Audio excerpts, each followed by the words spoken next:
మనుషుల్లో నిర్లక్ష్యం పరాకాష్ఠకు చేరింది. కామన్ సెన్స్, సోషల్ సెన్స్ అస్సలు లేకుండా పోతుంది. కనీస బాధ్యతలు కూడా మర్చిపోతున్నారు. ఎక్కడేం జరిగితే మాకెందుకులే అనే వైఖరి నానాటికి బలపడుతుంది. సమాజం పట్ల బాధ్యత లేకుండా పోతుంది. మరీ మూర్ఖత్వంగా వ్యవహరిస్తున్నారు. చెత్త విషయాన్ని తీసుకుంటే మున్సిపాలిటీలో ఎక్కడికక్కడ బోర్డులు కనిపిస్తూ ఉంటాయి.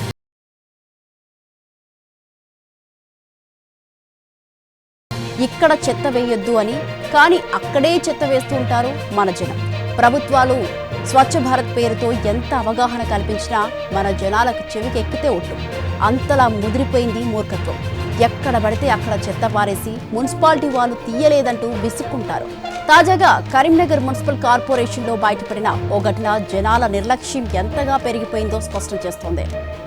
మనుషుల్లో నిర్లక్ష్యం పరాకాష్ఠకు చేరింది. కామన్ సెన్స్, సోషల్ సెన్స్ అస్సలు లేకుండా పోతుంది. కనీస బాధ్యతలు కూడా మర్చిపోతున్నారు. ఎక్కడేం జరిగితే మాకెందుకులే అనే వైఖరి నానాటికి బలపడుతోంది. సమాజం పట్ల బాధ్యత లేకుండా పోతుంది. మరీ మూర్ఖత్వంగా వ్యవహరిస్తున్నారు. చెత్త విషయాన్ని తీసుకుంటే మున్సిపాలిటీలు ఎక్కడికక్కడ బోర్డులు కనిపిస్తూ ఉంటాయి. ఇక్కడ చెత్త వేయొద్దని, కానీ అక్కడే చెత్త వేస్తూ ఉంటారు మన జనం. ప్రభుత్వాలు స్వచ్ఛ భారత్ పేరుతో ఎంత అవగాహన కల్పించినా మన జనాల చెవికెక్కితే ఒట్టు. అంతలా ముదిరిపోయింది మూర్ఖత్వం. ఎక్కడ పడితే అక్కడ చెత్త పారేసి మున్సిపాలిటీ వాళ్ళు తీయలేదంటూ విసుక్కుంటూ ఉంటారు. తాజాగా కరీంనగర్ మున్సిపల్ కార్పొరేషన్లో బయటపడిన ఓ ఘటన జనాల నిర్లక్ష్యం ఎంతగా పెరిగిపోయిందో స్పష్టం చేస్తోంది.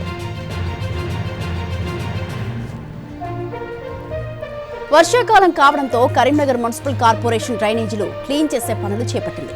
నగరంలోని మురుగు కాలువలు, అండర్ గ్రౌండ్ డ్రైనేజీల్లో ఏడాది పాటు పేరుకుపోయిన చెత్తను తొలగిస్తున్నారు కార్మికులు.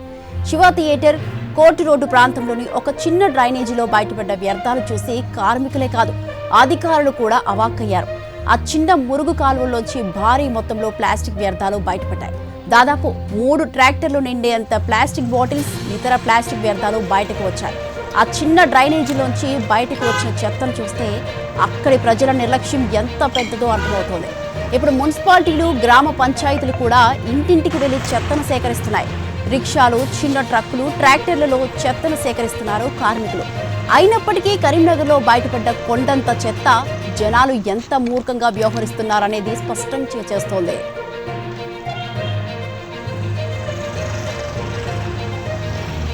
చెత్తను తొలగించారు కాబట్టి సరిపోయింది. అది అలానే డ్రైనేజీలో ఉంటే మురుగునీళ్లు ఎలా వెళ్తాయి? గట్టిగా వర్షం పడితే డ్రైనేజీల్లోంచి నీళ్లు పోవడం కష్టమవుతుంది. అవి రోడ్ల మీదకు వస్తాయి. రోడ్లపై నీళ్లు నిలిచిపోతే జరిగే ప్రమాదాలు ఎన్నో. ప్రతి వర్షాకాలంలో డ్రైనేజీలు పొంగడం, రోడ్లు జలమయం కావడం, దోమలు పెరిగి వ్యాధులు వ్యాపించడం, వీటన్నింటికి వెనక ఎవరో లేరు. అన్నింటికీ జనాల అంతులేని నిర్లక్ష్యమే ప్రధాన కారణం. ఇంటి ముందు రోడ్ల పక్కన పడేసి ఒక్క ప్లాస్టిక్ బాటిల్ కూడా భవిష్యత్తులో పెద్ద సమస్యకు కారణం కావచ్చు. అప్పుడు మళ్ళీ ఈ జనమే మున్సిపాలిటీని తిట్టకుండా తిడతారు. మున్సిపాలిటీ ప్రభుత్వం అలా చేయలేదు, ఇలా చేయలేదంటూ ఆక్షేపిస్తారు. మరి తాము చేసిందేంటి, చేస్తున్నదేంటి అనే ఆత్మవిమర్శ చేసుకోవడం, తమను తాము ప్రశ్నించుకోవడం జనం ఎప్పుడో మర్చిపోయారు. బాధ్యతాయుతంగా వ్యవహరించడం జనాలకు అలవాటు తప్పిపోయింది. నగరాన్ని శుభ్రంగా ఉంచడం ఒక్క మున్సిపాలిటీ బాధ్యత మాత్రమే కాదు, ప్రజల బాధ్యత కూడా. చెత్తను ఎక్కడ పడితే అక్కడ పడేయకుండా సరైన విధంగా వేస్ట్ మేనేజ్మెంట్ చేపడితేనే ఆరోగ్యకరమైన సమాజం నిర్మితమవుతుంది.